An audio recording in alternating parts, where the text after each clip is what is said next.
A very good evening to everybody on the call. We will just start the toy symposium in a few minutes.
A very good evening to everyone and welcome to the second session of the International Toy Innovation and e-symposium of 2021.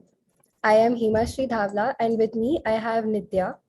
Yesterday, we explored the areas of learning through fun and play, with speakers sharing with us their projects, thoughts, and insights on various aspects of learn, play, and design. Today, we kick off yet another session. Uh, Today's theme is on the lines of toy and development and inclusive play, and is based on these three lines of inquiry. Why do we need to work towards overall development and inclusivity? How can toys and playful experiences help us in this area? And what is the way forward?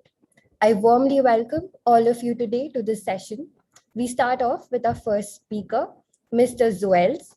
He, Mr. Zoels is currently the managing director of Foreign 2H Spiel Metal, which is the Toys for Children's Rehabilitation. He did his master's in cultural sciences and has earlier provided his services as the deputy mayor of Berlin from 1990 to 1992, and as the scientific employee for the Board of Industrial Designers, GDR.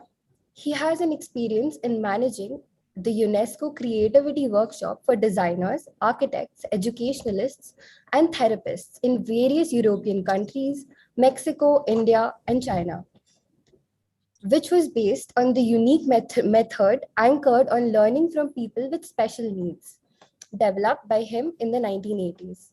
A very good evening, Mr. Zoels, and I welcome you on the stage. Thank you so much. Thank you so much to be invited to this workshop, to this symposium. I hope I can bring my presentation in the right way. Oh,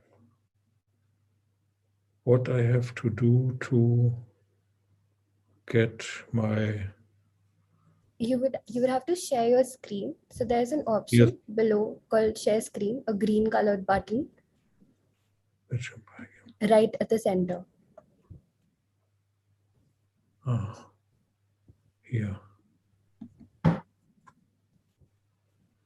So you can click on that. You have a presentation slide? Yeah. Yeah. And so... Full screen, you can go to the bottom. Yes, one moment. Yeah.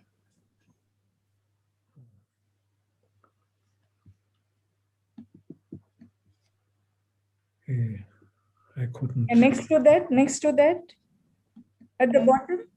Yeah, on the bottom, but I have the third one. The people on it.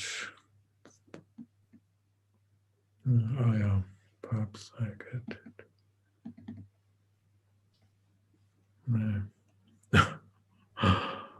Yeah. You see them. Yeah, this one, the next one. Yeah. No, but I can't because the picture of it. Yeah. And how I get the pictures, the photos of the participants from it? If the pictures of the participants. Wait a moment, I think so. Oh no. You could minimize the. There will be a straight line, and it will reduce the window to a smaller size. The participants window.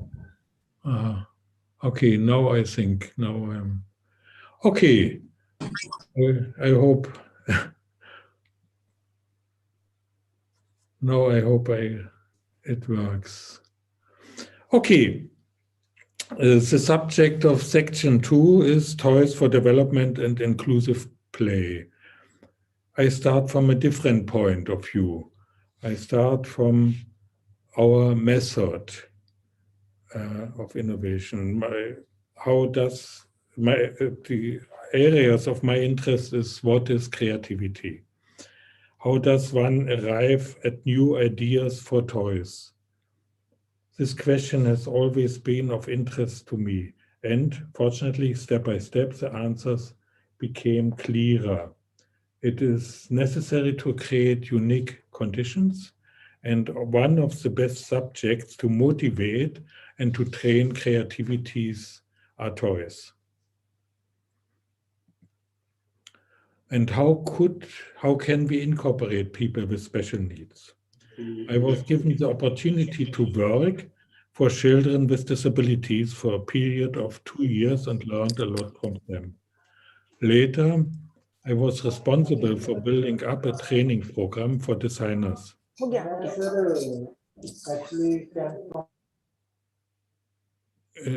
You could understand what I say?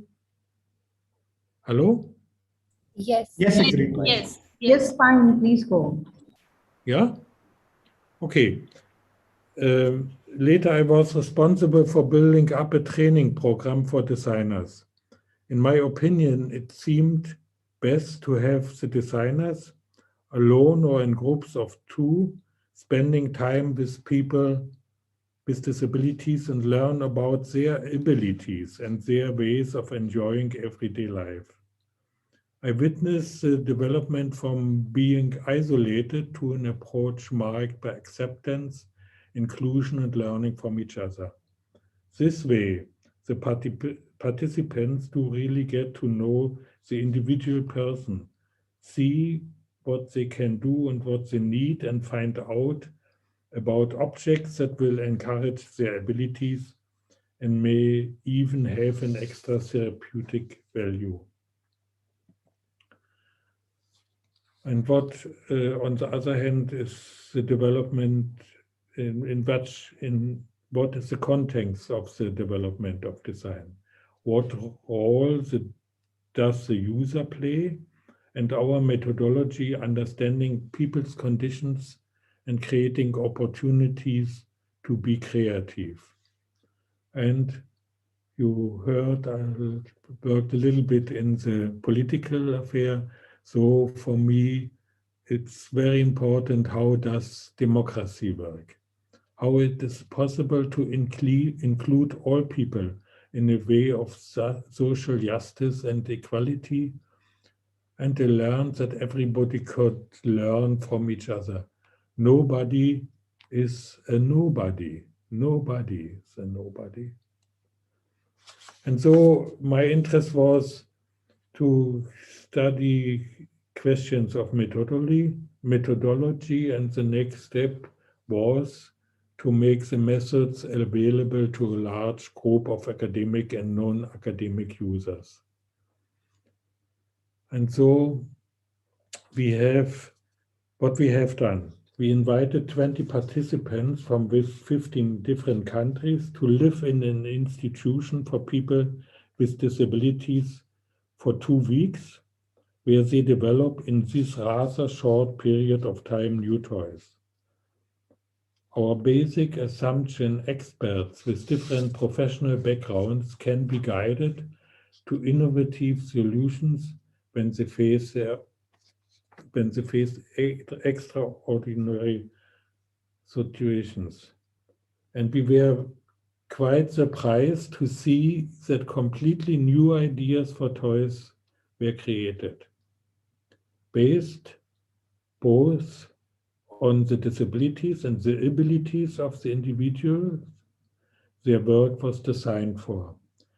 These ideas were given practical forms. They were tested and improved under the guidance of experienced tutors, so that prototypes could be presented to the public during the final exhibition.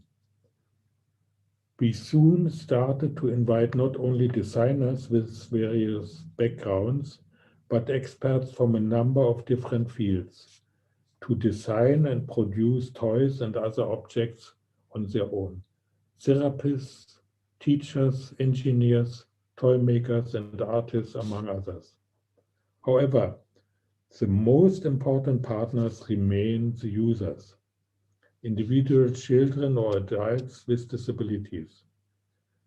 They are the ones who test the ideas and help to improve them, and because they will have a right to say in it, some ideas will simply fail the test. And surprisingly to some, the products that have to pass to those high expectations turn out to be of exceptional quality for all people, with or without disabilities. either the object works well under these tough conditions or it does not. And what would be the use of giving such non-functional objects to anybody? An intensive exchange amongst various fields of expertise, and the solution for a social problem lies in the heart of the activities. And the result, in a short time, an impressive number of design solutions are found. Some of them are real innovation. And now I would like to show you some examples. And I hope I can close my Bildschirm, my presentation. Oh, I hope this is right. I know. Okay. Then I hope I can. Okay. Then I try to show you some of these examples. One good example are the Krabbeltiere, moving animals. A workshop participant visited a child with spastic problems. Spastic problems, you see the child couldn't move, or couldn't direct the movement and so on. And so, in an uncoordinated manner. The design solution, an animal with a rubber on the bottom, and so can the animal fixed on the arm of the girl, and the child becomes part of the game and is not longer excluded. And even more, the negative perceived spastic arm movements are now positive. You see, the child couldn't organize it, but now it's part of the game. The bird has to fly. And then she continues with other animals, like here, a cat.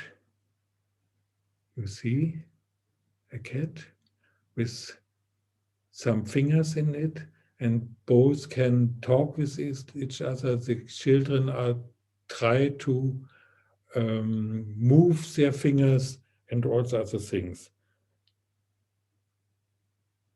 Other have bells, other have for tunes for the ears, and the surface is made from soft materials. And so you make your own decision. Is it a toy for a special group, or is it a toy for everyone, for every child? And it's not special, only a good toy. So we are very interested to make good toys, and good toys are designed together with children with disabilities. This is one thing, and the other thing is the designer learned from the child's abilities, unlocked its potential, and transformed the negative assessment to the positive one.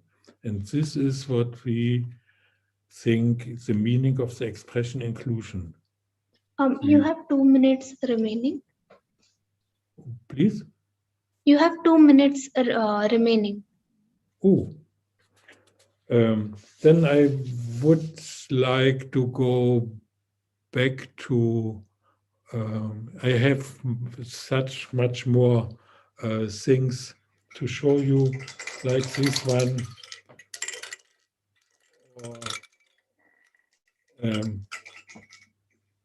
Such memory game with special grips in it. It is developed in these workshops and continues with memory, with hearing or touching, here with different materials in it for blind children, and so on and so on. You see, we have a big collection of it. And jetzt now I have the problem to Bildschirm freigeben. Ah ja, no.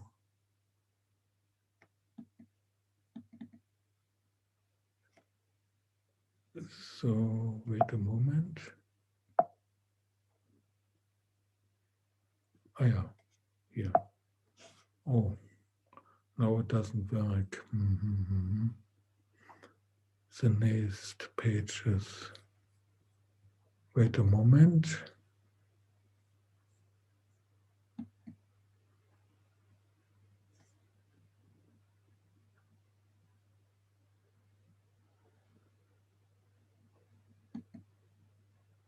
Oh.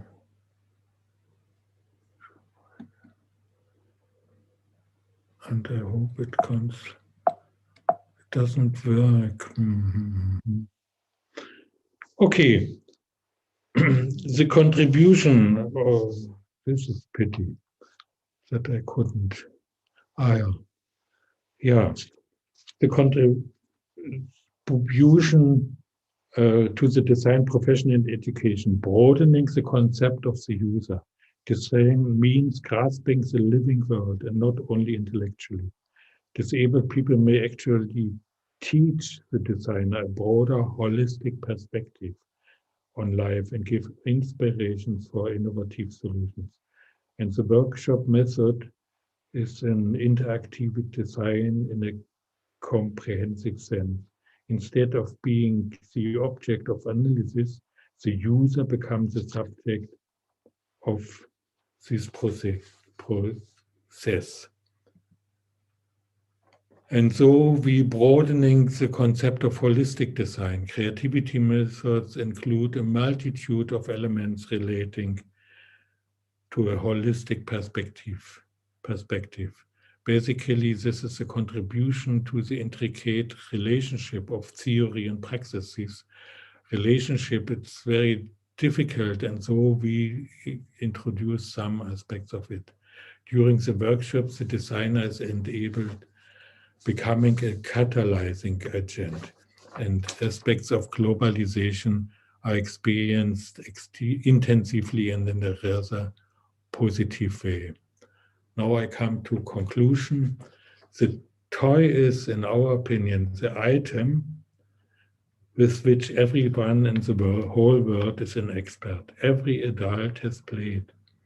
We only have to convince them that this is not necessarily something which is childish or silly. Children and adults with disabilities have some or many abilities.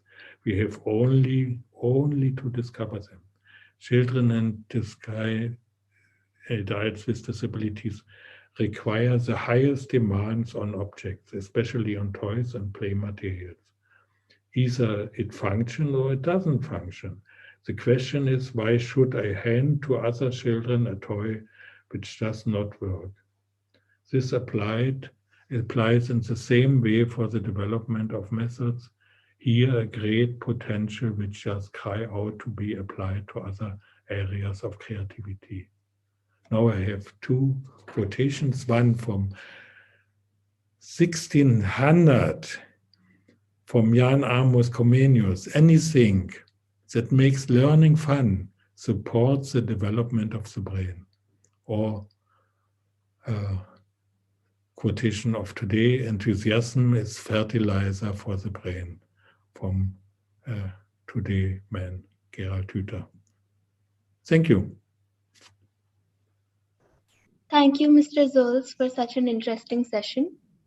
Next up, we have Dr. Gayatri Menon. She's a senior faculty at NID with more than 20 years of experience in design education, research, and practice.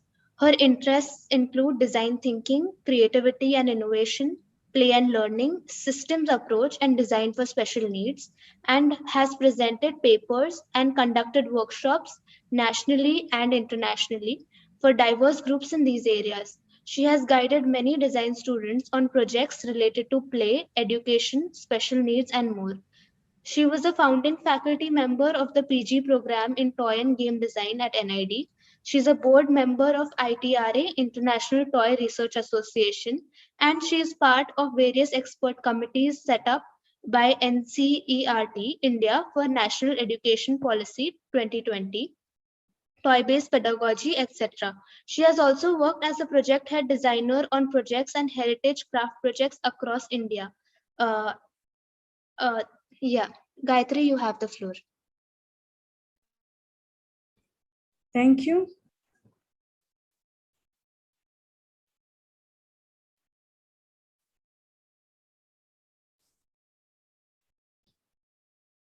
Can you see my screen?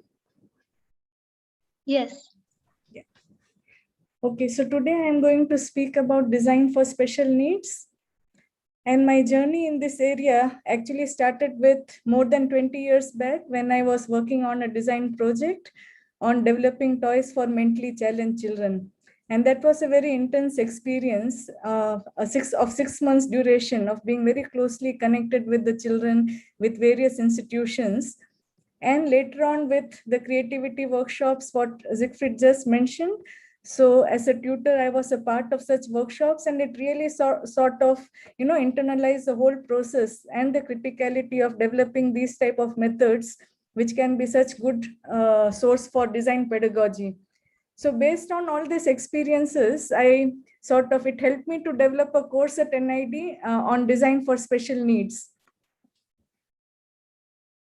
And I'm going to speak about the whole process of developing this course. So one part of the presentation deals with the pedagogy and process for design intervention in the area of special needs. And the other point is about looking at play as an approach for enabling inclusivity. So let us look at the first aspect.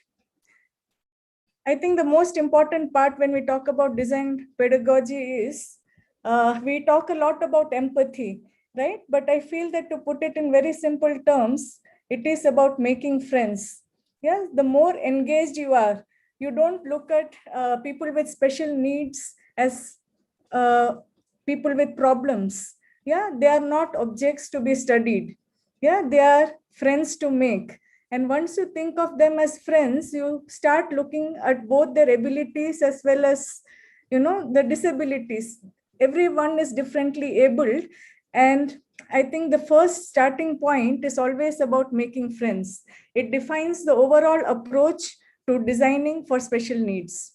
So here you see, groups of students who have visited homes, observed children at home, visited institutions, and interacted with the special education teachers, and also with elderly people. So they go and meet a wide group of people in different contexts and try and make friends with them. This is the first step towards designing. The entire approach is participatory and collaborative in nature, and not just because of the word participatory, which is being used a lot right now, but actually in practice, you cannot design anything in the area of special needs unless you sort of participate with them and you include their thoughts in the development of your ideas. And the second is identification of the right concerns to developing ideas. Identifying the right issues is actually half the solution done. So as part of this course, they visit various institutions in various setups, and you often find that children behave differently when they are in institutions and when they are at homes. And finally, in terms of collaborative approaches, it is learning from different people. So the direct users, of course, their families, therapists, teachers, institutional representatives, NGOs, all of them who work in this area, it is good to be involved and learn from all of them. So we always have a presentation where the students speak about their ideas and how they develop the ideas to the entire group. So you start with collaborating with all these different people in the beginning, and when you end your project, when you have your ideas, you again go back to them and share the ideas with them. it sort of completes the entire circle, and it's a very good learning process. And also to put up an exhibition at the end of it where they're able to showcase their designs and invite these people over to interact with these objects. So as part of this design for special need course, students often come up with a variety of projects, including assistive devices and income generation, ways of income generation. But quite a few of them also work in the area of play and inclusive design. And I'm going to share just a very few examples of these. There are 3 points which I would like to focus on when I talk about play and why play is a very important aspect in inclusive design. One is that play is a natural instinct in all human beings, whether you are, irrespective of your ability. And this is something which is very crucial, that you make toys which have this quotient of natural instinct. The second is that play is a very good motivational factor. It makes it fun, it makes it joyful, and it really helps, especially in repetitive therapeutic exercises. The third aspect is play for socialization and integration. How do you integrate people who are differently abled with the mainstream society? And here play can be can have a very important role. So I have a few examples to share in all these 3 areas. Here, the students, there were a group of 4 students, and all of them were exploring the idea of rhythm. Yeah, so when you talk about rhythm, there is rhythm in music, there is rhythm in body movement, there is rhythm in balance. And this is again a very natural instinct. So when you talk about rhythm, how do you explore it in different ways and come up with different play material for children? So you see, handheld musical instruments, which would actually also promote and which can be used by children with spasticity. Yeah, and you have a relation between body movement and music happening. And then you also have body movement and balance. Yeah, so you have rhythm in body motion as well. So all these various explorations, playful explorations and toys, this is something which children with all abilities could play and enjoy together. Again, do-it-yourself approach is very important. So how do you explore materials which are there around you? And how can that become an inspiration to make quick mock-up models and try it out with people? So this is a material which students sort of found in the market, and they were able to relate that this could be very important for, and this can be fun for children with special needs. So it started off with that. And then you can see how it is being used for different purposes, both by elderly people for their physiotherapy exercises. So what happens is that when you put your fingers over it, the sequins move and you get a different color. And this sort of holds the interest of the user. So if it is put at a certain angle on the wall, it can be used for physiotherapy exercise. But at the same time, when you place it in a different way, then the children also play with it in a group very interestingly. So play has no boundaries. These are some of the toys developed by students for various therapies where, for example, the first is again do-it-yourself, where you pull the thread and it's inspired by the peacock. It spreads its wings and it goes back. And this sort of motivates the child to sort of do it again and again.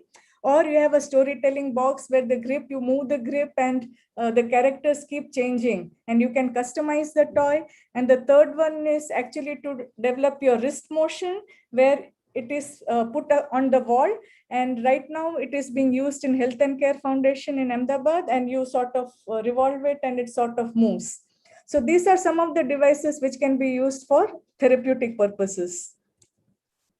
The second one is how do you sort of have inclusive play happening in parks and gatherings?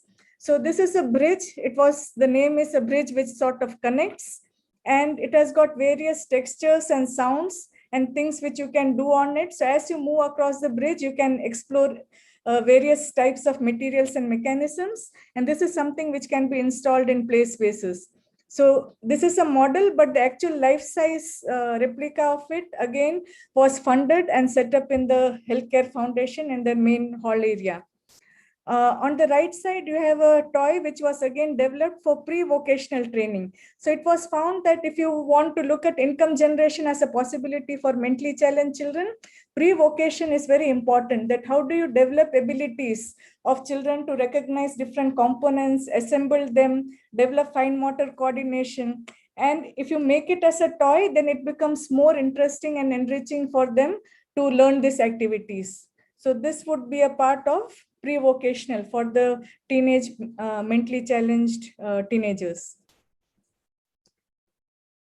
This again, when you're looking at inclusive education, one also needs to look at the schools, and often these children get excluded and they sit in a corner and they're not really a part of learning with the other children. So how do you come up with designs which sort of create enabling, playful environment for children in classrooms? So this is again one of the designs made. In fact, this was done last semester during the pandemic. And it was really good, how the entire interaction, the user interaction happened through video conferencing, and even making of the model, the actual prototype, life-size prototype, also happened through video conferencing with the workshop people at NID. So here you see that, this table can be actually put up in different, it's very flexible. You can put it in different ways, and children can interact one-to-one. They can interact in a group together. The teacher can sit and, be a part of each of the groups. And it gives you a whole flexibility of how it can be a part of the classroom education system. And it also has play material inside it, so that if you want to put something, do some activities and all, it also enables that. Lastly, sensitization towards inclusive and universal design is something which is very, very important when we look at any course for design for special needs. And at the end of 2 weeks or 3 weeks, what you get is I would say it's a seed or a germ in your mind, that once you work in this area and once you go through this entire immersive experience of being very closely connected with your users and coming up with ideas for them, somewhere it sort of grows in your mind. And in the future, when you design products, then you may think about inclusivity and universal design as a part of whatever project you might do in the future. So I would call this as a germ which has to be nurtured into a tree later on.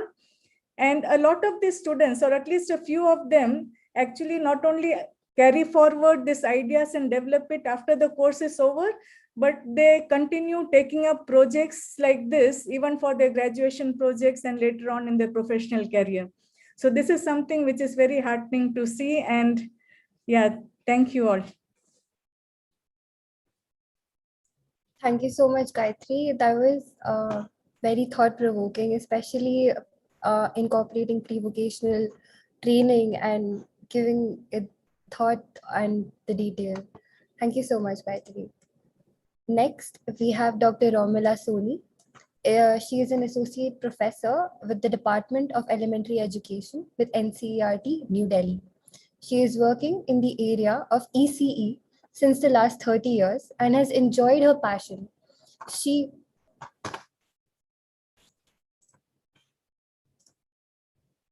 is involved in developing materials for teachers, educators, parents, and children, conducting training programs and research in the area of ECE. She has wide experience in the development of curriculum and learning materials for the ECE kit. She has published articles, research papers to her credit. She has authored around 13 books in ECE for teachers published by NCERT, New Delhi. Welcome, Ms. Romila. The stage is yours. Yeah, thank you so much. And I just begin with today my topic is play and toy-based pedagogy in the foundational years of learning. I hope my presentation is visible to everyone. Yes, yes it is. Right. As I've already been introduced, my specialization in the area is early childhood education, and I'm with the Department of Elementary Education in CERT. So I'm going to talk about young children and play and toy-based pedagogy in National Education Policy 2020, implementing toy-based pedagogy at the foundational and preparatory stage, preparations and caution while using the toy-based pedagogy at these stages, play and toy-based pedagogy, what is this and how it should be, and how I have also introduced the toy-based pedagogy, even unknowingly that this was called as play toy-based pedagogy during my research study in designing model preschool of NCERT. DIY, that is do it yourself, and toys from waste materials. So Albert Einstein has rightly said, like the play is the highest form of research. And like when we say, like young children and play, because my area of specialization is ECCE and foundational years of learning. So I'll be talking more about, like my research and how about, like how the young children play, like types of a play. So children, like the young children, they learn, like my previous speakers has also talked about, like play comes naturally to children. But what they need actually is they need educate space to engage freely in exploring the toys and manipulatives. And even, like when we say that what is play for us, it is actually a work for them. So we need to provide them apart from stimulating, engaging environment, we also need to ensure that the environment is safe and secure. So that is very, very must, because we see that many times in our country also, we do not pay much attention to the environment. We provide a lot of toys and a lot of materials, but we do not pay attention to the environment. So that is equally important. And because the play occurs in that familiar, print-rich and numeracy-rich environment. Why I'm talking about print-rich and numeracy-rich, because our government and the new policy, NEP 2020, it focuses on foundational literacy and numeracy. And for that, we need to provide print-rich and numeracy-rich environment where the children can explore and investigate the toys and the play material. So as you are watching this presentation, why not recall the childhood memories and list down the kind of toys you played with, so that you can also help your children as a parent, as a grandparent, as a teacher, as an educator.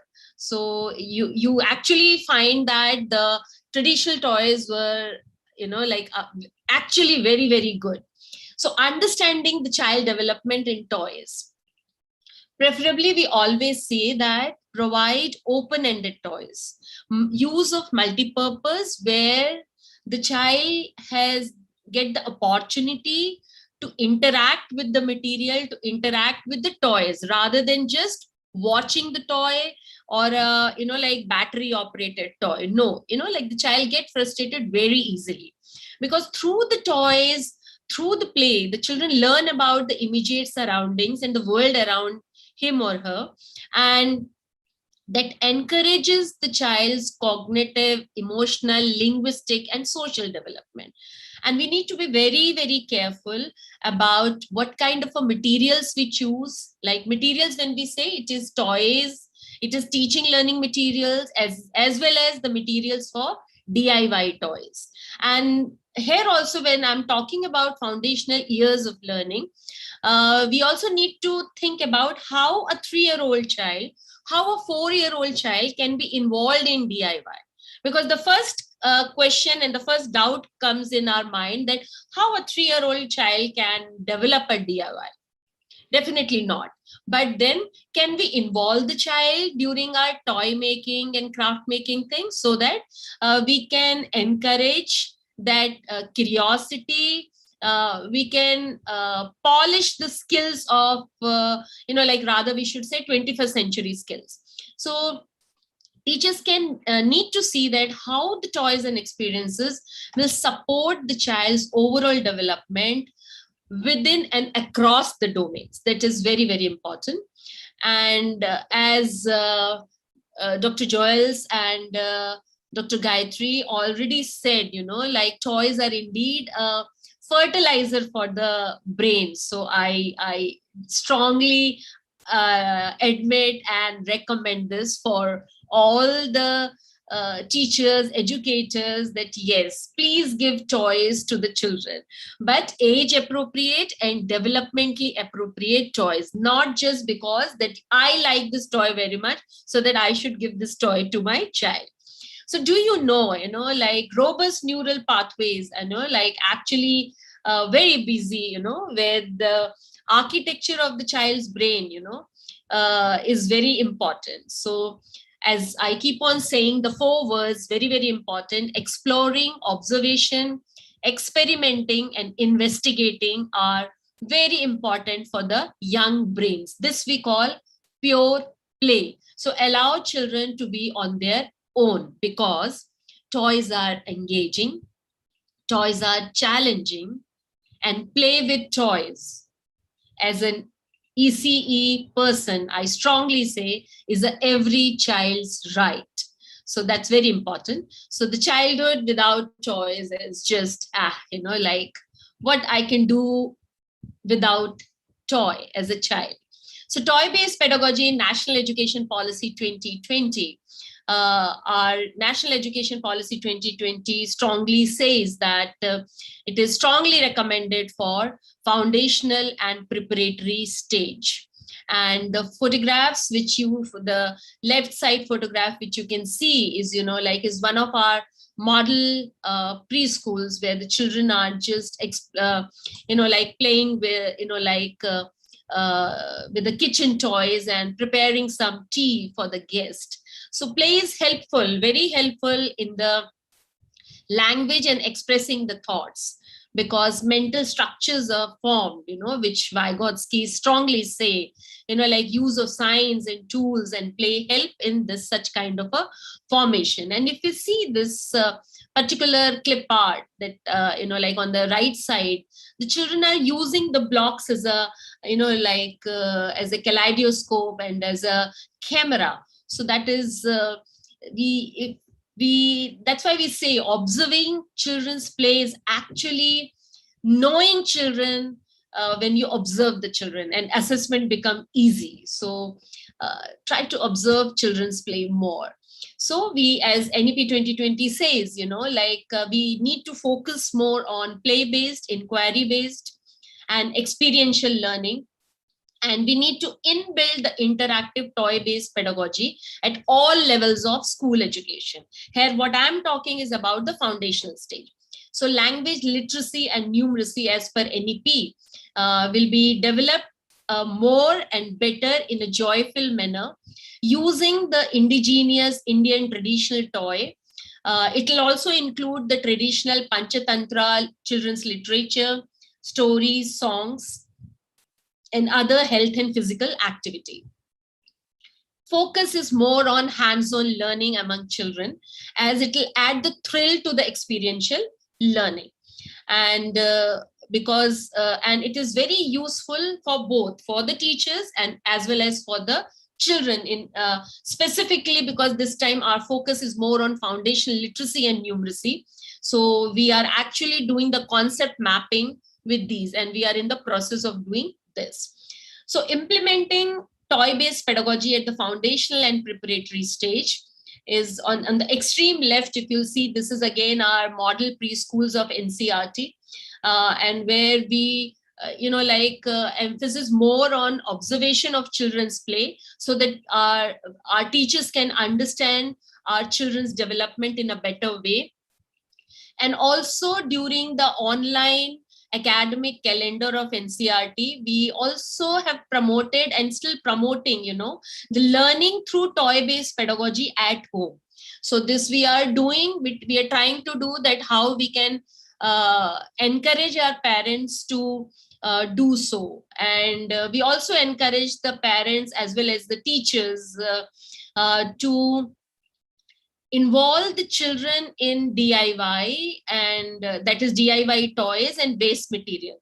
And we have seen in our own research study that children enjoyed more using the DIY toys than from the commercial market made toys, because one thing they found that yes, I have made it. So ownership was also there, and they enjoyed, they have a thrill of playing with them. And as I already said, like the study was designing model preschools of NCERT, where we found that children learn so many things from toys and play materials. They learned about how to share the play materials. They learned to create and construct, and also interacting and sharing ideas with their fellow friends. They also made, like bottle puppets, which Dr. Zoyles was just showed, like the finger puppet, like the moving animals. So we also train our teachers to develop such kind of a puppets. So, and also we took a lot of help of environment materials so that children get connected with the culture as well as their immediate environment. So they, if you can see, like there was a toy from, like Indian gods, so they teachers used to do for every culture. So they also learn to cut the pieces of like pictures from the magazines and paste them on the cardboard or a thick paper, and use a child-friendly scissor to cut them and create their own jigsaw puzzles. So it helped everyone, the teachers, the parents, and the children. And so we found that, like play is powerful, where the it gave opportunities the children to explore. They find delight in that. It is fun. It is actually a wonder. Children are happy. You can hear the more laughter in the classrooms. They also give ideas for games, and it was extended and bottom-up approach to classes 1 and 2 also. Creative, children become more creative. They get chances to imagine toys for both indoors and outdoors. The most important thing is they were not lethargic. They become very active. They got the tendency to discover and suggest, investigate, experiment, and yes, enthusiasm was inbuilt. So ideas for parents we also gave, what kind of toys they can prepare at home. So the tambourine during this online program also. And we have also developed from the department side, if you can see on the left side, I've also written down the link for it. It is a small flyer for the parents. We came out during this research study, and it became very, very useful also during this pandemic remote learning. Although it was, the flyer was a outcome and a result of the research study where we developed this flyer for the parents. But if you can just go to this site of the NCERT department, you will find this a small booklet for the parents where they can involve their children to develop the DIY and also learn so many things. And believe me, children actually find joy in doing all these kind of making toys. So blocks, how can we forget the blocks, which is all-time favorite for the children? And why we every time think that blocks can only be from the solids or the wooden blocks? No. If you can see a child, the child is also building something using the glasses, or the tumblers. So let the child think, and don't limit the child imagination, and don't limit the creativity to the market made only to the commercial thing, because it is the child's play which is giving the idea to the institutions what toys can be developed for the market. And it becomes very easy for the teacher also, what the child is doing, what to observe, how to record the child's behavior. So it helped a lot to the teachers. And as we say, like I think everyone endorsed the same thing, that toys are an essential classroom ingredient. So what we call it as a toy-based pedagogy. So as we say, like you can make this small musical instrument using the bottle lids and attach ice cream stick and just a few rubber bands, and your musical instrument is ready. So toys from waste and nature, like there are many things, and we just need to create the thing. We can create a shoe box guitar. You can see all these things, like the toilet roll animals. We have used these for foundational literacy and numeracy also. But we found that what children learn most is paper toys. Paper toys, because the children learn shapes also. And also the children learn where they are constructing something, and where where that particular toy which they can move. So they never like the stationary toy, but they like the toys that are that we can move. So toy extend imagination and critical thinking skills. So in India, we can see a lot of things, like made out of coconut shells, like out of bottle caps. We also recently developed the letter matching toys, like which I cannot show you here, using the waste bottle caps, and it came out just wonderful. Like maybe in future I'll just share with all these things. So mapping of concepts which we have done and which we are also doing, and we are also aligning these things with the learning outcomes and competencies. And you can see here is a child, who is doing a seriation in order, like toys is also using the mathematical vocabulary, and that's why we are saying that toys as a pedagogy in the classroom. सबसे छोटी ये उससे थोड़ी सी बड़ी और ये उससे थोड़ी और बड़ी थोड़ी सबसे और बड़ी और ये और ये सबसे सबसे बड़ी.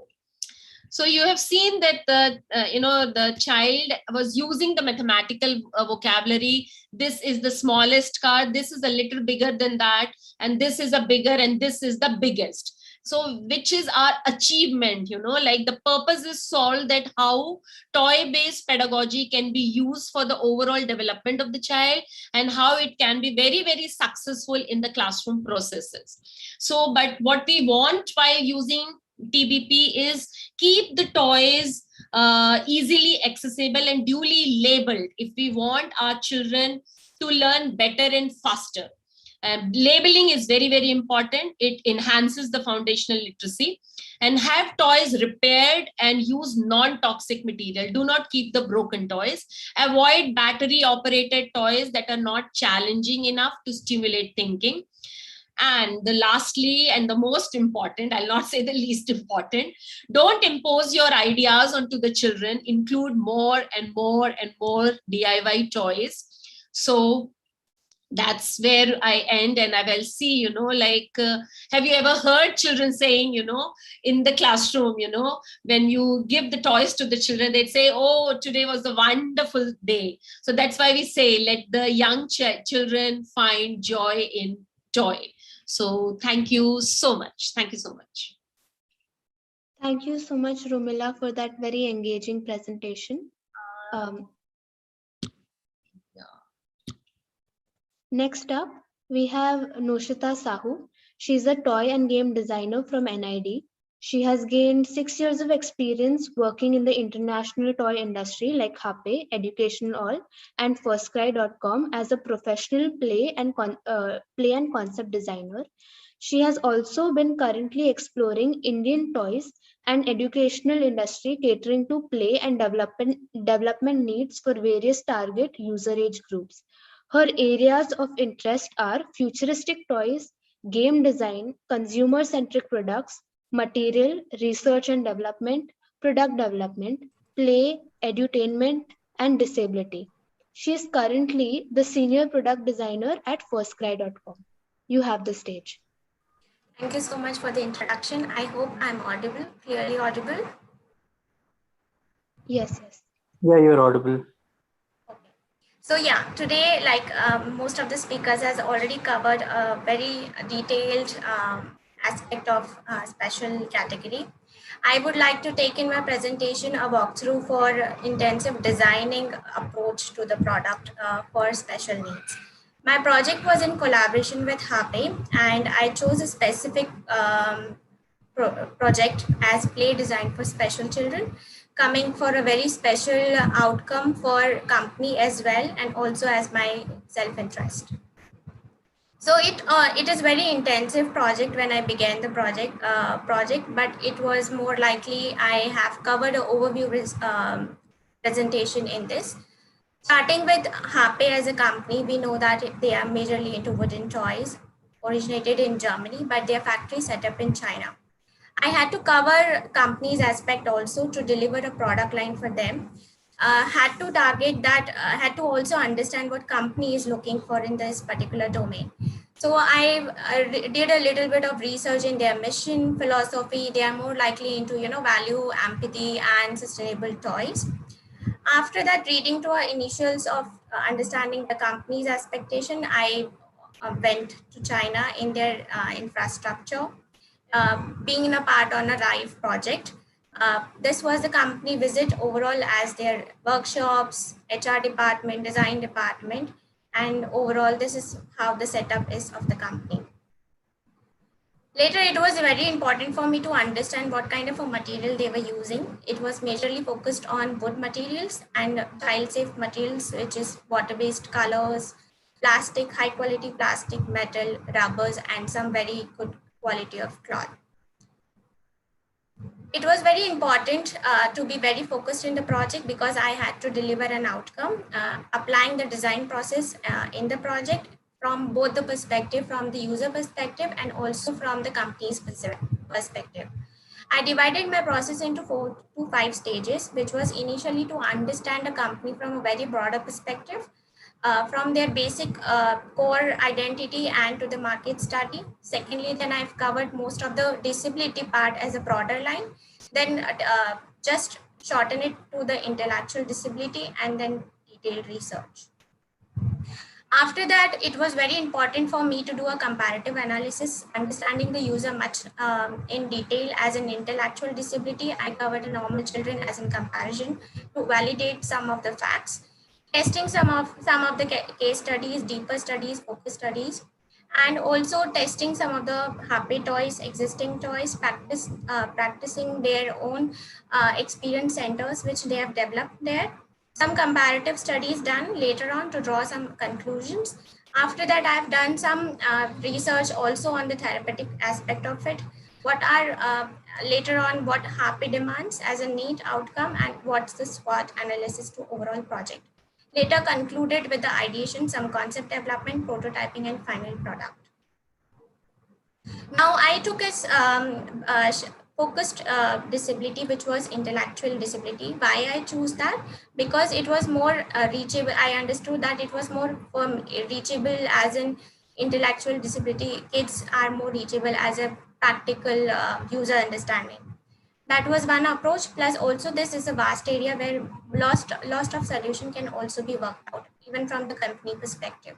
I targeted mostly on the mild intellectuality and the moderate intellectual disability.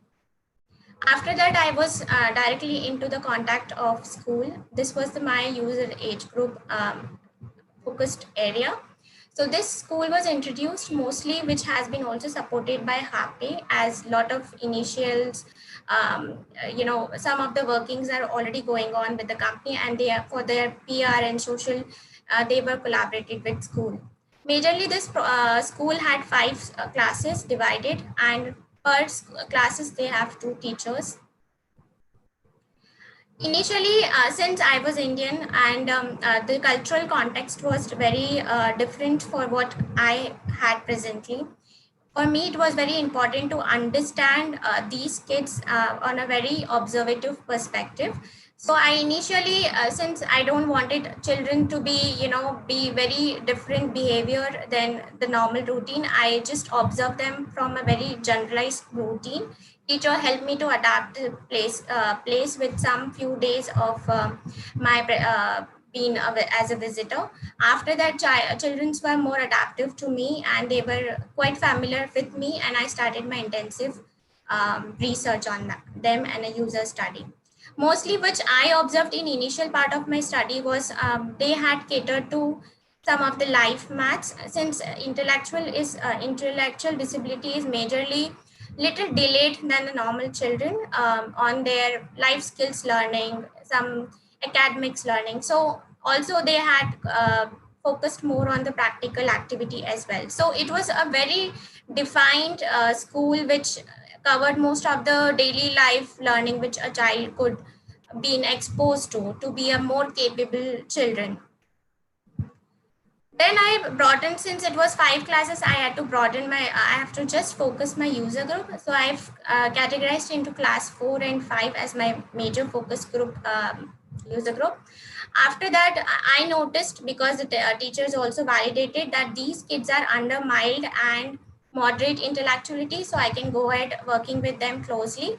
I consider them as a 3 to 5 years old, majorly mild. This is what they're at that present. This was the state of them as a disability. It was very important for me to validate the facts at various stages. What I discovered as a holistic approach, I need to understand special children. I need to understand normal children on their pace as well. Also to validate the toys that you are using in the school, what they type, what of the equipments they are trying to introduce in the school, and what are the role of happy toys as an existing toys and what can be discovered.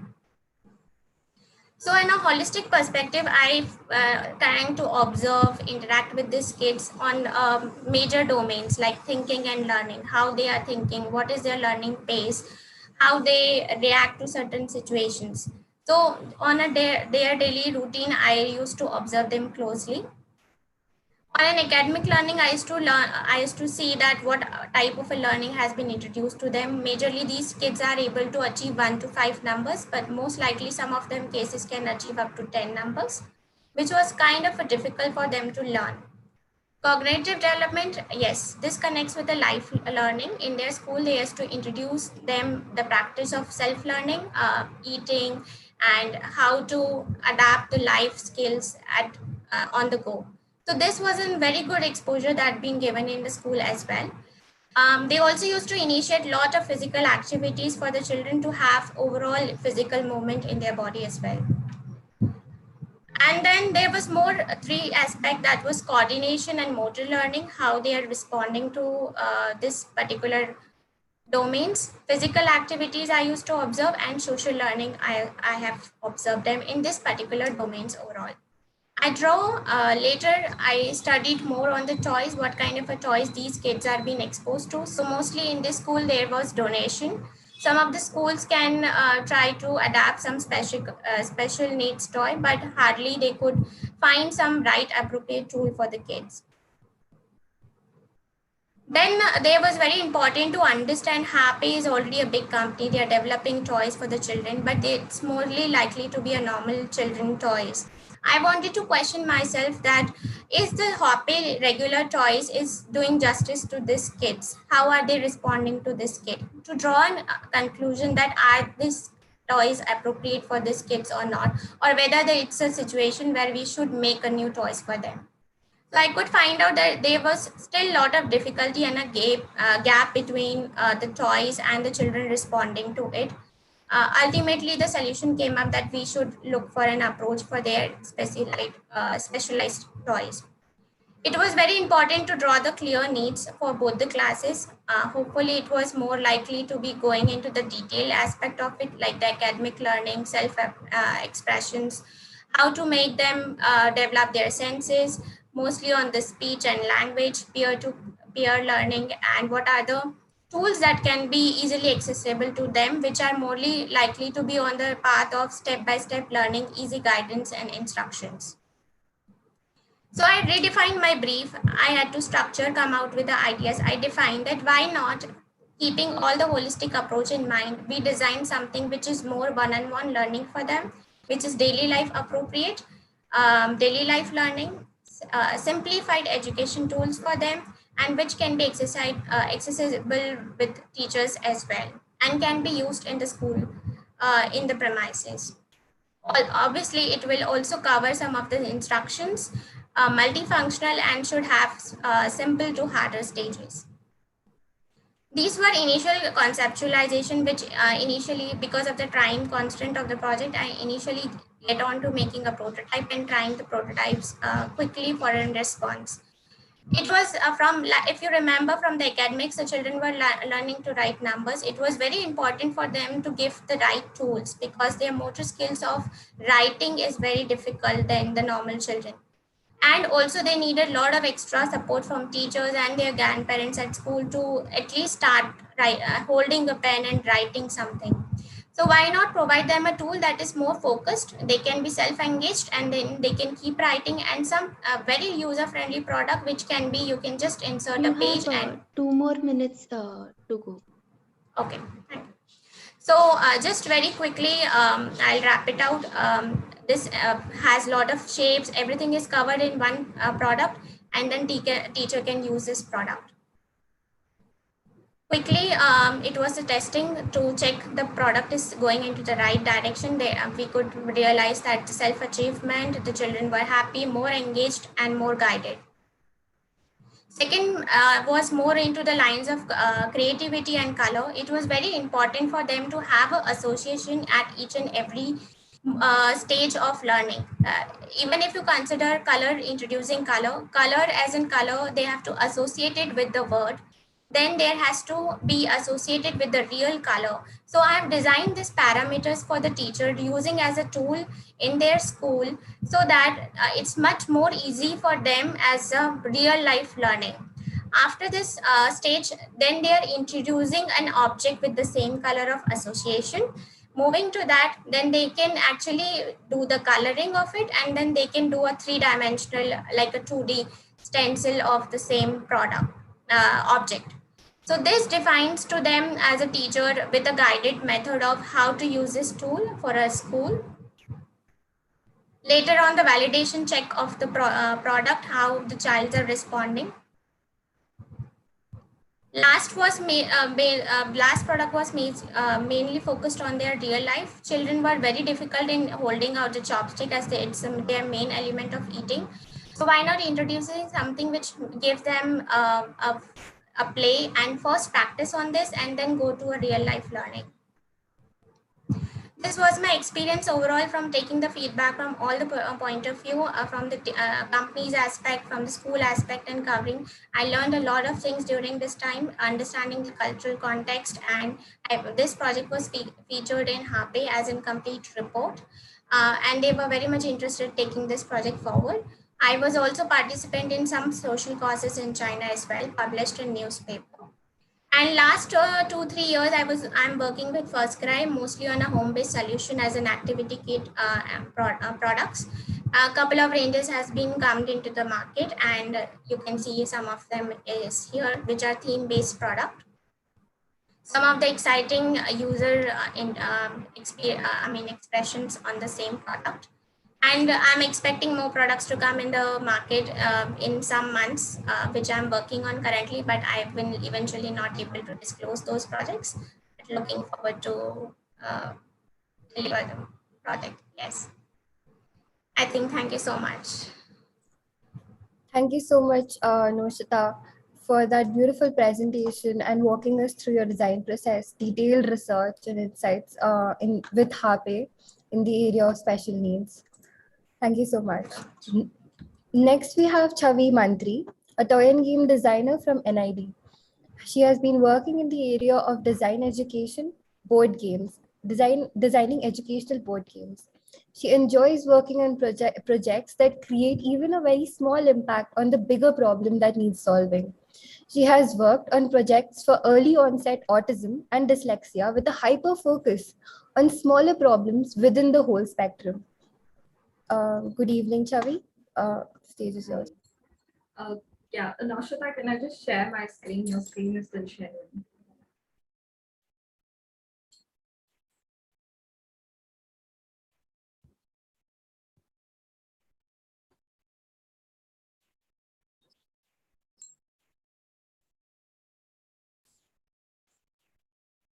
So yeah, thank you so much for the honor of being part of this panel. And I didn't know like how can I add value when I knew such experienced speakers were already going to go through a lot of important aspects in toy for development and inclusion.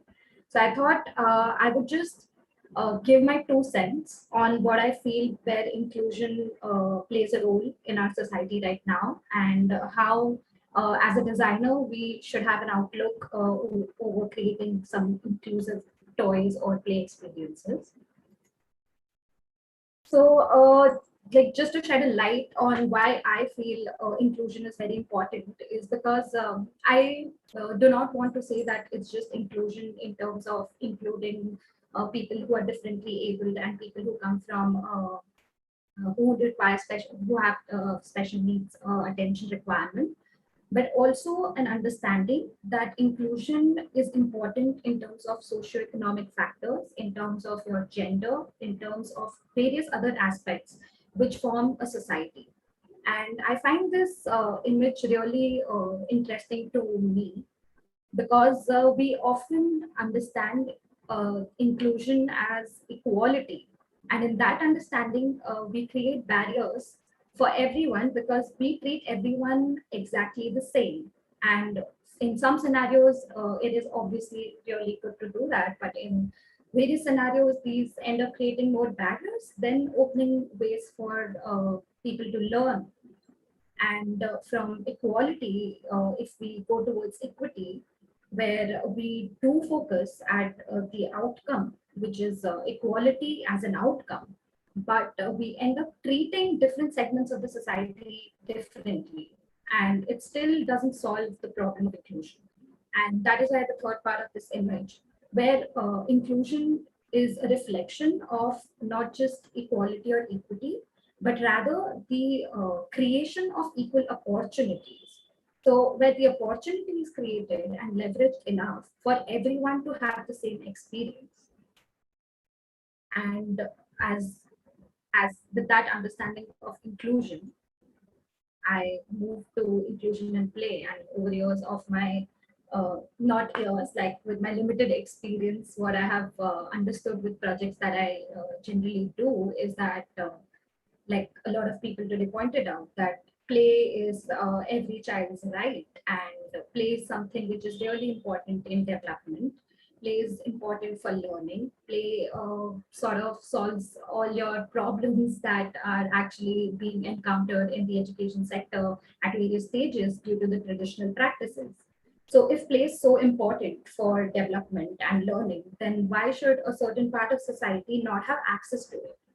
So in my understanding, from what I have been able to gather over years, is that our society has sort of not evolved enough to have to give accessibility to play to everyone, and that is creating a bigger gap between like your disabled and your healthy able person. And that is where I think designers should step in. But as designers, so here, like in my personal experience, this is a dilemma that I feel every designer goes through when they start designing for inclusion. And that is, they sort of come up with a brief or a problem statement which shows a clear exclusion in the society. And while we are solving that problem, a lot of times our problems lead to these two important separations, which are segregation and integration. So a conscious effort is not made in the direction of problem solving, or even when it's made, we get so involved and absorbed with the problem statement that we unknowingly have created a segregation. So instead of inclusion, we are trying to solve the problem, but at the same time, we are not being as inclusive as we should be. And that is where I feel inclusion is really important. So rather than focusing on solving just the problem, our focus as designers should be on playing together and looking at the broader sense of inclusion, as in not just inclusion for special needs, but even inclusion for genders and creating equal opportunities for everyone to grow and develop. And or even from socio-economic background point of view, inclusion should be there so that there is an like play is accessible to all. Like in like the past presentation, even Romila was saying about DIY and playing with things at home. And I feel that that's a really important point and trajectory, which would allow like people from any socioeconomic backgrounds to engage in play. And while everyone who engages in play and are learning better and developing better because of various researchers that have proved that in the past and also continue ongoing. But the most important thing I believe is other than the all positives that we have about inclusion is the fact of sense of belonging. So if we look at inclusion as our daily practice, then we are able to provide everybody with that sense of belonging in the community, rather than then feeling frustrated and wanting to ask for help or not being able to access something. If something is already pre-thought, premeditated, and considered while your design process, it gives a sense of belonging for every person, and then they strive to make better communities, better countries, and better future for everyone. So just with those thoughts in my mind, I just wanted to show one of my projects that I had done 2 years back at the workshop which Siegfried was talking about, and I was a participant.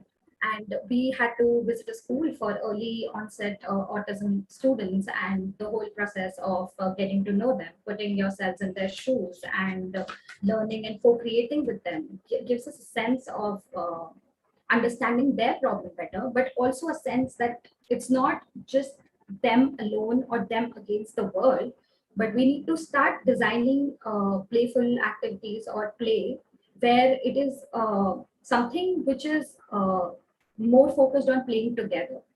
So like that is something that I really wanted to focus on today, is that we should stop designing to segregate, but we should start designing to include. So even in the day-to-day problems that we are trying to solve, or even if your project is not related to special needs or inclusion, like Gayatri was saying, that over time, if somebody works with a special needs project, it somehow becomes a seed in their mind, and then they start thinking of inclusion all the time. And I totally agree. And I feel that as designers in future and now, I think the steps that we need to take is to have this have inclusion as part of our design process, and not just part of something external or something that we do as an extra project. And in this project, like just an overview, so it was saying that, so my first point was that you cannot save the world overnight, so prioritize. So what I mean by that is when you meet your users, you understand that they have various problems. And what I want to say, that if you hyper focus on smaller things, so if you keep solving smaller things and at a certain point of time, and if you keep focusing on one thing at a time and making that thing really interesting, really playful, you'll be able to create a system where it will eventually solve the problem. But if you try to solve everything in one product, it might be rendered useless. It might become something which is too complex for someone to understand. So so coming from that point, I always try to focus on certain aspects of a problem. So here my finding was, the fine motor skills of the children lacked a little bit. So I ended up creating some finger puppets on a magnetic board, which would lead them to actually apply pressure, hold them in a pincer grip, and also at the same time keeping the theme to their liking about food, and keeping it colorful with illustrations, and giving characters which they would be interested in knowing more about. So just giving a whole character to your product, just so that they can interact better, but keeping your core problem in the center while you're designing. You have 2 minutes remaining. Yeah, sure. So it's also about creating a play experience which is structured, but I think while we create those play experiences, there should be enough freedom for them to explore and for them to choose what they want to do. So there was a storybook along with this product that I designed, but it wasn't a compulsion. For some students, it might just be about the finger puppets. For some students, it might be about picking up those sticks with food on it and segregating them. For someone, it might be just a conversational piece between them and their peer. So it's really important while you're designing for play for me to have the freedom, but also have a structure and giving them the choice at the same time. So I think this was a very interesting project for me where I was able to learn a lot about inclusion while designing something. And with that, I would just like to conclude that we have to just start designing for inclusivity as a part of a regular process and not an edge case. So even if we look at any problem that we are solving in a classroom or at home or designing a toy or a playful experience, it should not be something that comes later that, you know what, if somebody is disabled and doesn't know how to use it. It should be something that is always a consideration in your use case. And yeah, as designers, we should just strive to leave no one behind. Thank you so much, Sharvi, for a very, very insightful presentation. Next up, we have Atul Dinesh. He is an NID graduate from Universal Design Bangalore. He was a fellow of the Royal Society of Arts London and was granted the fellowship after winning the Student Design Award in 2021 for his project Four Walls. He was also awarded the Kokoyu International for the creation of Palette Ballet. At present, he works as an independent designer and a teaching assistant at NID Bangalore with an interest in design of systems, services and products, including the creation of simple fidget toys for systems that solve complex social issues. The floor is yours. Hello everyone, I'm Atul. Today I'm going to introduce to you a product which I started doing in my as my design project one. I shall share the screen now.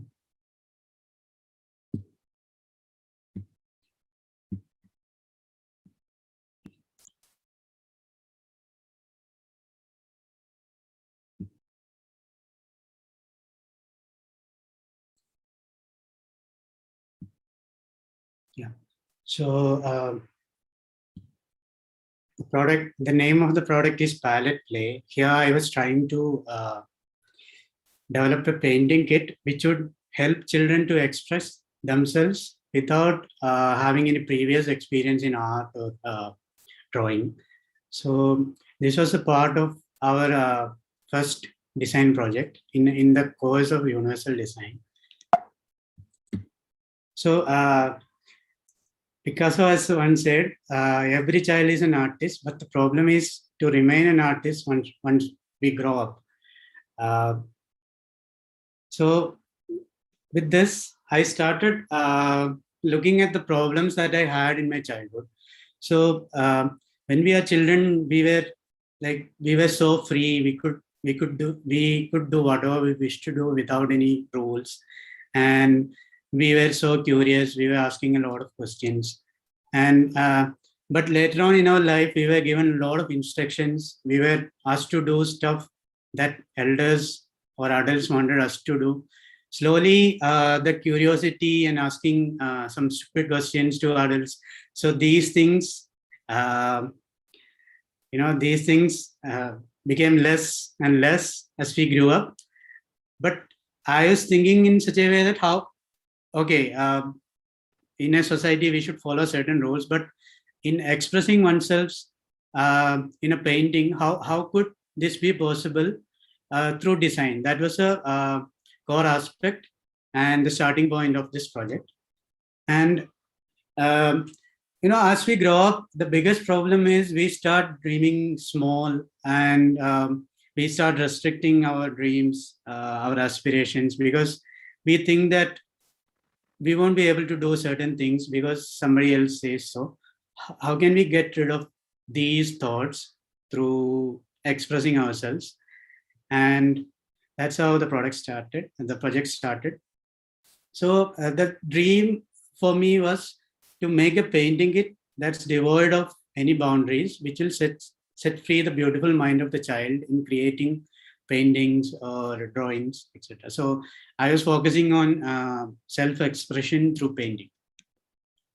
So the inspiration for this project was, so I conducted a workshop which was like my primary research. So I gave them a picture and asked children to draw this with the stationery which is available right now in the market.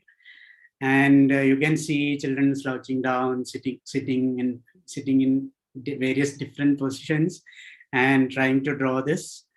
And these were the results that were obtained. And so you can see here, instead of drawing the figure that was given, they drew whatever they wished to draw, like a sun and some scribblings. But so here I realized that, like, I had this thought in my mind.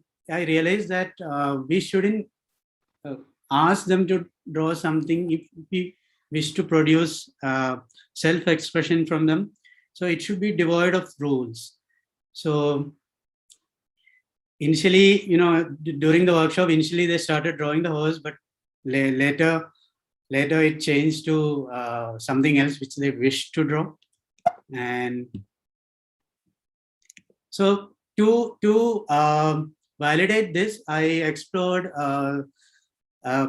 previous wisdom from literature. So I explored 6 different areas, which is understanding the meaning of art, understanding the developmental needs of children, looking at traditional elements and Indian heritage, looking at already available products, and understanding the meaning of play. These were not deep research, but I wanted to have an understanding of all this to develop a good product. And with this as backing, I started ideating. And this is an overall summary of all the things that I could understand. To motivate kids to paint and draw, there were certain things which are required, which is like a prerequisite. They should have whole body experiences. Children love painting big. There shouldn't be any restrictions. There should be a large canvas. There shouldn't be any rules. So to avail all this, it could be done in 2 different ways, which is by certain methods or certain tools. So so in a short span of time, I cannot explore all of this. So I narrowed it down to how it could be done using tools. And amongst tools, I chose an immersive painting kit. So this is a starting point of the creation of the painting kit. And I made a brief which was similar to my dream, which I had said before. And I laid down certain design criteria, which is again from the research that I had conducted, and certain design directions to go forward with, which is like how to utilize human actions and how to utilize artistic expressions. And I developed a certain iteration process to eliminate different ideas that comes out and chose the best one. And yeah, this was the synthesis part. And from here, I moved on to the making and testing part. So there is a village in Karnataka, which is named as a toy town of India, Channapatna. They create beautiful, sustainable wooden toys. And so you can see here, so it has they make it with wood and coat it with lacquer. And it has amazing finish and very good quality. So I was really interested in that. And with the previous research and ideas that I had, I manipulated the designs in such a way that it could be manufactured in Channapatna. So here you can see a process.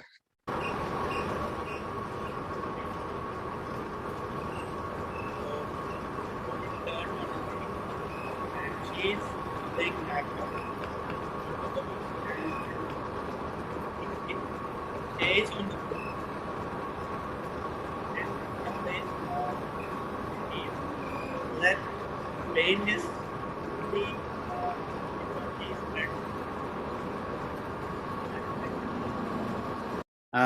which is there, and all the products had to be symmetric, and sketches were made.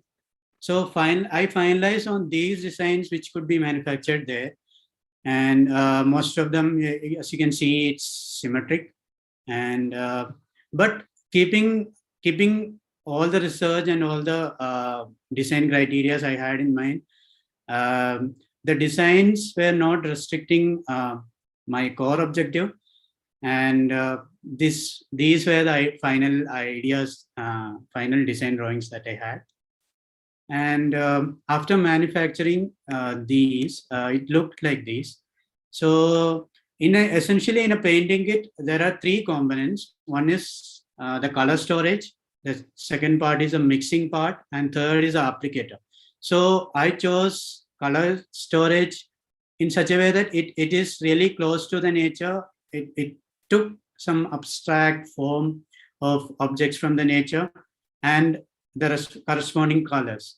So I actually wanted just 4 colors to be there in the painting kit, but I added black for the easiness of painting. But with 4 colors, essentially we could make all the colors in the color wheel. And you have 2 more minutes. All right, yeah. So the painting kit, the color could be mixed using two pigment boxes, and it has paint. It has a powder. It has a powdery color in it, and water is to be added in it, and then applied with a brush in this way, like a conventional painting kit, or with a spinner. The spinner will have the color filled in it, and then it has to be applied on the paper, which is kept on the floor. And it had a packaging also. Yeah, this is the entire set of painting kit that I made. And now let's go to the workshop that I conducted after prototype.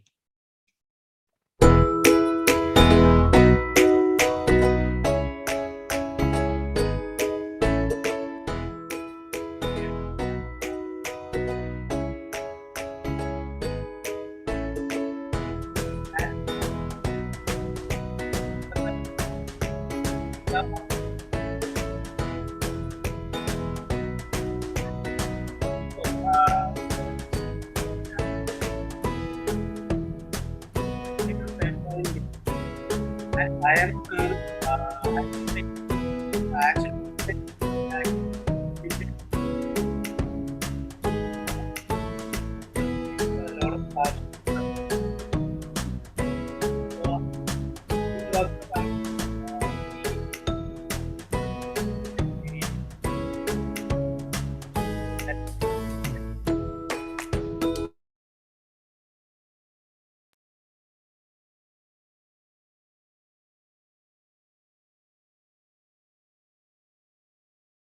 Oh, I think Atul got stuck. We could just wait for a minute.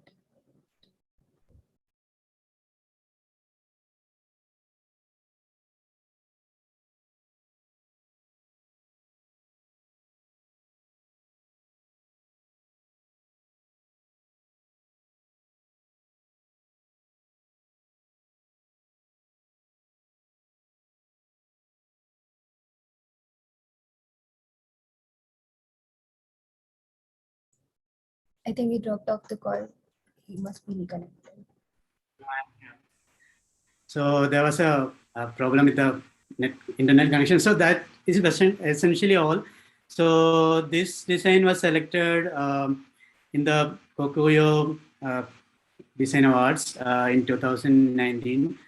And they liked the fact that I had included the traditional design and self-expression into a play experience.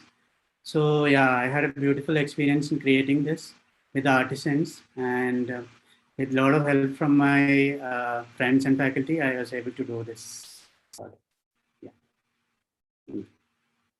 Atul, thank you so much. That was a very detailed walkthrough through your research, ideation, and then even the making of your final product, conceptualization. And thank you so much for showing us and taking us through your process. Next on stage, our last speaker, but not the least definitely, is Tanya Prasad. She is a product design graduate from NID Ahmedabad. She is deeply interested in the field of education, pedagogy, curriculum development, and mental health, and work towards an inclusive approach for integrating them into the current system. She is the founder, director of Syllabus Foundation, which aims to create an open platform for adolescents, and is practicing as a visiting faculty in various design colleges in India for system thinking, design process, and design research. Welcome, Tanya. The stage is yours. Thank you, Hemashri. And thank you all to all the speakers. First of all, I won't take much time. Can you see the screen? Yes. Can you see the screen? Yes, it's visible. Okay, thank you. So I'll just quickly run through the project that I have done. I will not go into detail. So if anyone is interested to know more about it or even take it forward together, I would love to have a chat with anybody. So my project was done as my graduation project under the guidance of Gayatri Menon and sponsored by NID Ford Foundation. So I think it started from the core interest in understanding people and how we felt, the feelings in our mind. That was the core of where the project originated from. So I really wanted to have an inclusive learning experience where we not just focused on our physical health and an intellect, but also on how we felt at our heart. So like Aristotle has said that educating the mind is without the educating the heart is not an education at all. So I wanted to get deeper into that. And during my whole research, I think the graduation project just emerged out of a few queries I had. So I just wanted to know what would learning about the mind bring about? What is the specialty about the mental health condition in adults as a comparison to children? What changed on the way? Why were there such a big peak in mental health issues in adults as compared to children or detected? What can we learn from them? And does our education system actually aim at a able and a healthier generation? And isn't that supposed to be the main focus of being educated as a child? So that is where play design and learning comes together for me. As a designer, play is something that's not just age specific. It's something that even we do in our own ways. I think as designers, we're just playing with our ideas all the time. So, and learning is never ever stopping. So my project aims at emotional health education as a preventive approach. The age group mainly focusing on adolescents. So they are a little more elder group than children. We call them teenagers. We call them the bridge generations, and focusing on urban and semi-urban culture. These are all from researchers, which I'm not getting too deep into, but please feel free to contact me for this. Now, why adolescents? According to psychologists, there are two major spurts in development that happen in a child. And first one happens when you're a child from 0 to 6 months. And that time you're actually unconscious, right? We're unconscious. But the second spurt happens in an adolescent or teenage years. But that time we're completely conscious and we're taking in all this inputs. So there is this huge confusion of what am I? There is this huge questions and curiosities that come into our mind. So that was the most crucial part of age that I wanted to focus on as the foundation of our adulthood, which is the adolescent. So there were a lot of secondary researches done. I'm sure that Romali ma'am can, know more about this, that we in NCERT, we do have subjects that touch on anxiety and depression. We also have a Delhi curriculum that has launched the happiness curriculum. But even with all these projects, sadly, India is still most the depressed country in the world. Even this year's happiness report has come up with the same and has been the same in the last 5 years.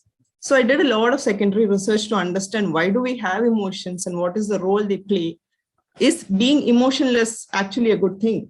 And then a lot of field visits to know the scenario, just to know where is my understanding and interest aligning with what is happening in the schools. So when I interacted with children, the first slides are really young children, as you can see, and the second ones are adolescents. The responses that I got while interacting with them were actually slightly disturbing, I would say, not because they were going through a phase which they themselves could not put together. For example, they were questioning everything to the point where they were rebellious. They were highly rebellious, and they were done hearing all the preachers and all the advices that were given by the parents, by the schools, by different people, by 11th, 12th. So as you can see, these were some actual sentences that were said in the class, the understanding of inclusion.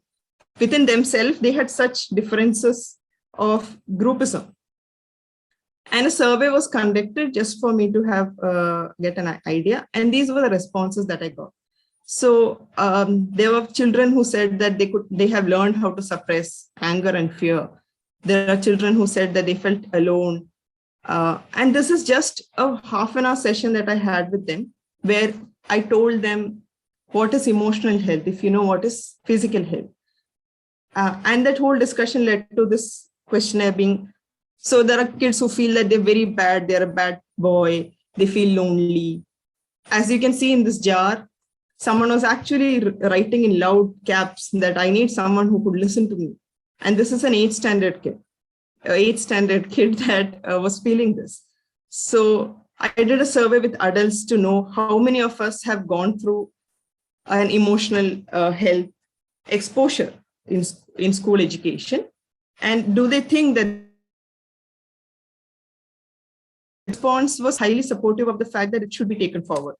The word cloud was made out of all the words that could be recollected by children, and sadness stood up, anger and sadness stood up from all the other emotions they could recollect. And then we have normal sentences that are being said, right? And they form the basis of our understanding of what we feel. For example, for a person who's crying is seen as a sign of weakness. It's all in your head. Deal with it. Snap out of it. Be mature. Don't cry like a girl. So there were all these sentences that were normally said. And to pin down, what was found was that every school did have a school counselor due to the regulations, but they were more of an alien figure, because the children don't actually talk to someone out of qualification. They talk out of trust and understanding the person. So going to a school counselor was seen as a detention, as a punishment. And the classmates would usually isolate the child who goes to the school counselor. There was a huge academic pressure by the schools and the parents to actually pay attention. On the parents' side, it was mostly about how do we talk to children about these topics, because they themselves have not gone through most of the topics in their education. There wasn't anyone to have storytelling platforms which actually send out a lot of messages. And like most of us, they didn't have words to express what they felt. We say that we know what we're feeling, but I don't know how to put it to words. So what I realized was that in addition to all the spaces that we could identify, there was a fourth space of self, which starts getting really prominent as the child grows and reaches the teenage year. And that is where they always want to stand out, but they also want to blend in. So the peer pressure, the conflict, the rebellious attitudes came from this place. This is the parents and the teachers and where this child lives. Also, a huge part was not just the protagonist, but the support system. So if we had a friend who was going through something, be it even substance use, how do we deal with it? If we know about a student who was trying self-harm, how do we respond? So most of us did not even know how to be a good support to the people around us, which was very essential, not just to take a look after ourselves, but also the people around us. So these are the main key points that I wanted the design to be. I wanted it to be least. You have 2 more minutes. Yeah, least intrusive. So I focused on a silent design. And the major pointers being that you have to first accept it, understand it, communicate, and then bond. So I did a lot of ideations and certain guidelines were created, which could be used as a starting point. This is not complete and it's not professional, but they were just a starting point on how to guide with it. there was a butterfly model that was created to understand where you lie in the emotional awareness. So if you're an egg, you're still naive. If you're a pupa, so most of the children were encouraged to fly, and there would be levels which are not competitive but collaborative in nature.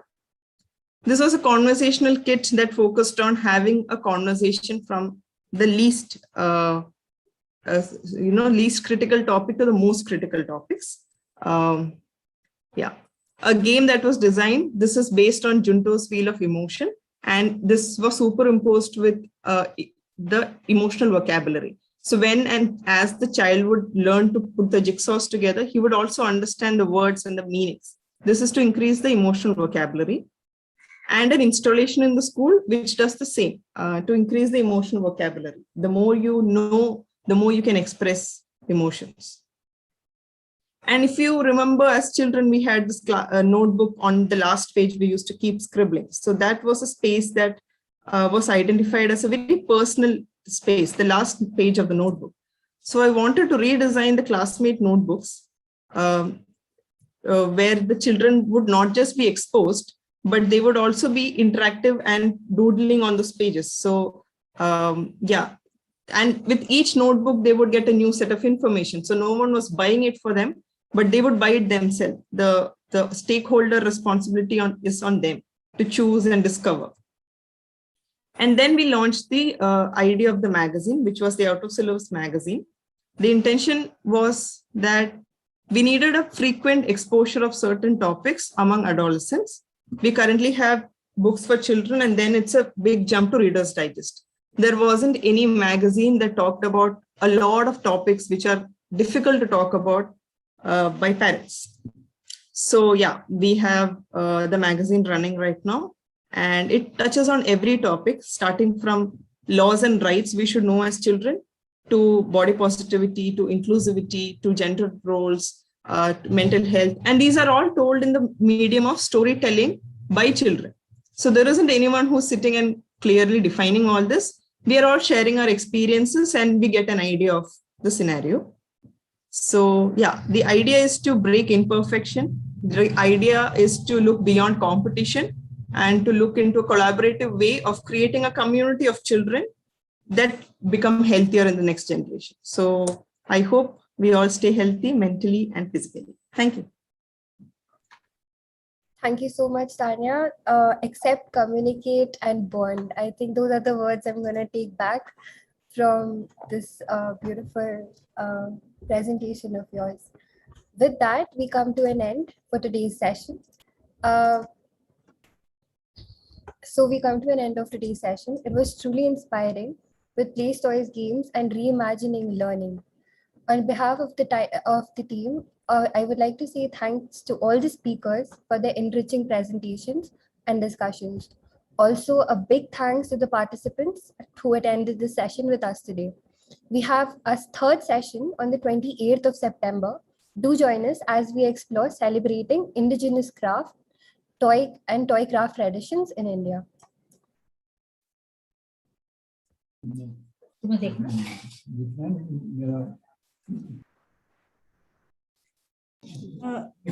Before we conclude, Hemashi, I mean, do we have any questions in the chat box?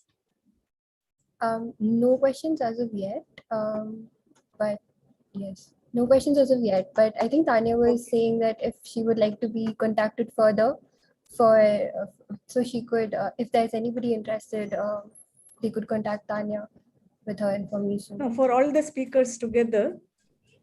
No questions as of yet in the chat box, yes. Yeah.